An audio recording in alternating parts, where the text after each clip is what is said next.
FZS, Yamaha FZS। এই বাইকের problem হলো ইঞ্জিন স্টার্ট করলে স্লো রেসে ইঞ্জিনের মধ্যে ব্যাড সাউন্ড হয়। তো আমরা দেখব আসলে অনেক সময় দেখা যায় যে ম্যাগনেটের এই সাইডে যদি নাট বোল্ট ঢিল হয়ে থাকে এর জন্য হয়। এছাড়া ক্লাস সাইডেও যদি ক্লাস বাটির মাউন্টেন খারাপ হয়ে যায় এর জন্যও শব্দ হয়। তো আমরা ম্যাগনেট কাভারটা খুলে দেখব আসলে এই সাইডে কোনো প্রবলেম আছে কি না।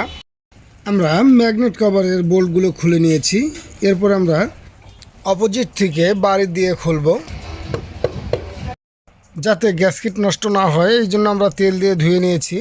এতে দু এক জায়গায় যদি ছিঁড়ে যায় তাহলে আমরা সিলিকন আঠা দিয়ে লাগিয়ে দেবো। এছাড়া যদি একদম গ্যাসকিট নষ্ট হয়ে যায় তাহলে আমরা নতুন গ্যাসকিট সেটিং করব।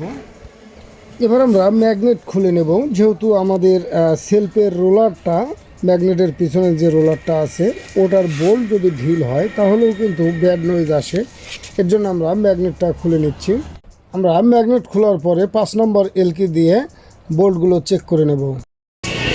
আমরা এটা চেক করলাম, আসলে এখানে এই বোল্টগুলো যদি ঢিল হয়ে যায় তাহলে কিন্তু ইঞ্জিনের ব্যাড নয়েজ হয়। তো এখানে কিন্তু ঠিকই আছে, টাইটে আছে, এর জন্য ব্যাড নয়েজ হচ্ছে না। আসলে ক্লাস সাইডে ক্লাস মাউন্টেনই নষ্ট হয়ে গেছে। তো আমরা এবার ম্যাগনেট এবং ম্যাগনেট সার্কিট সব এদিকে লাগিয়ে দেবো।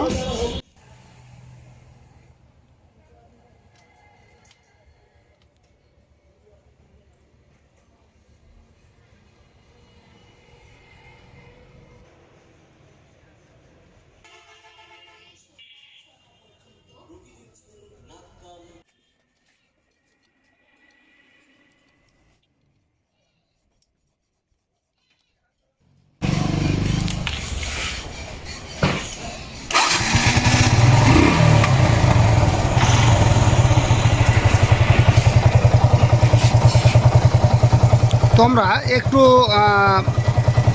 সেলফের রোলারটি টাইট দিয়ে দিয়েছি, একটু সাউন্ড কমেছে।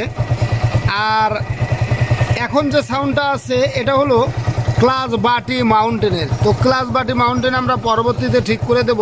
অনেক সময় কিন্তু এই সেলফের রোলার যদি ঢিল হয়ে যায় তখন ধাক্কা ধাক্কা ধাক্কা ধাক্কা একটা সাউন্ড আসে।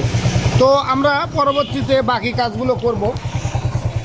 ধন্যবাদ সকলকে, ভালো থাকুন, সুস্থ থাকুন। পরবর্তীতে আমরা যখন কাজ করি আবার আপনাদের দেখাবো। ধন্যবাদ সকলকে।